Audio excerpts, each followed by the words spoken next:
As China's military intimidation of Taiwan intensifies, experts are increasingly warning of a possible Chinese attack and the potential danger in the Taiwan Strait. Considering the language Chinese media use regarding measures to punish Taiwan, there is now an urgent need to consider China's possible engagement in some sort of military action against Taiwan. At present, it is improbable that the PLA would attempt to actually land troops and occupy the island of Taiwan, because the probability of a successful military operation with minimum casualties for China is low. However, China has other options, one of which would be to apply pressure on or capture the Pratas Islands.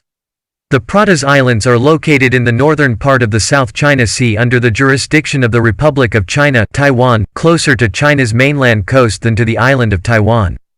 Historically, the Pratas Islands have attracted little attention, but as the importance of the South China Sea has increased, so too has the strategic relevance of the Pratas Islands.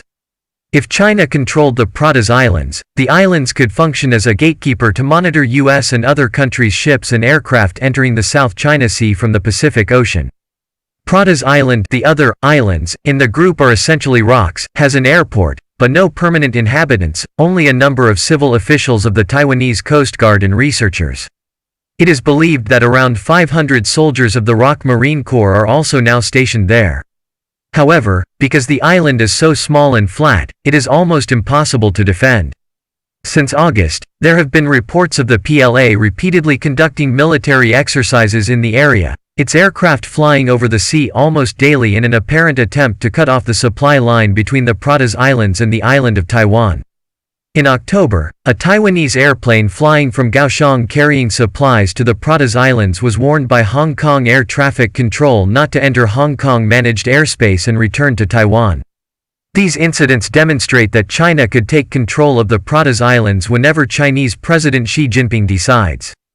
That would offer numerous benefits to China. 1. It would demonstrate China's will and capabilities to Taiwan and other neighboring countries.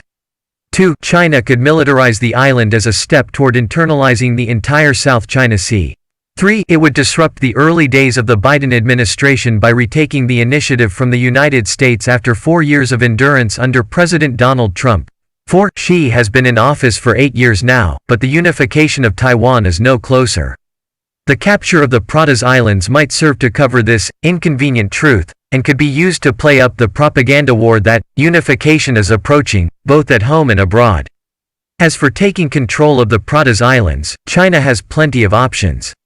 It could conduct a surprise landing operation, forcing the Taiwanese garrison to surrender. It could blockade the islands by air and sea to exhaust Taiwanese soldiers. Alternatively, it could simply make a preliminary declaration of an attack or blockade, in a bid to force the Taiwanese garrison to retreat. For a longer-term approach, it could use acts of tacit interference against Taiwanese ships and aircraft to paralyze the supply line. Or it could normalize military exercises around the islands to create psychological pressure on the Taiwanese people. For Xi, who will preside over the centennial anniversary of the CCP in 2021 and the 20th Party Congress in 2022, and who envisages an extension of his term of office, it might be desirable and even necessary to show some progress toward the unification of Taiwan. Recent opinion surveys show rising anti-China sentiment in the United States, Japan and other democratic countries. Any attack on Taiwan now would surely prompt an outcry in these countries. Xi is surely aware of the damage to China's reputation that military action would cause. But the Pratas Islands might be different given that few people outside the immediate region have heard of them. The Chinese leadership may calculate that the international reaction to the capture of the Pratas Islands would not be as intense as that which would inevitably follow an attack on Taiwan itself. Moreover, China could experiment with the various options noted above. For instance, while monitoring the response in Washington, China could start with the stepped-up military exercises, before moving to supply line disruptions. If that met with only a muted reaction from the Biden administration, China could escalate. If the U.S. response was more robust, China could avoid further escalation and continue to exert pressure on Taiwan with supply line interference. If this were to create a panic and feeling of resignation in Taiwan, it would be a windfall for Xi. In capturing the Pratas Islands, China could kill several birds with one stone. For instance, success could serve to consolidate Xi's grip on the CCP. As such, the islands are a potential flashpoint that now need to come to the attention of the US, Japan and other democratic countries.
Don't forget to like our video and subscribe for our channel.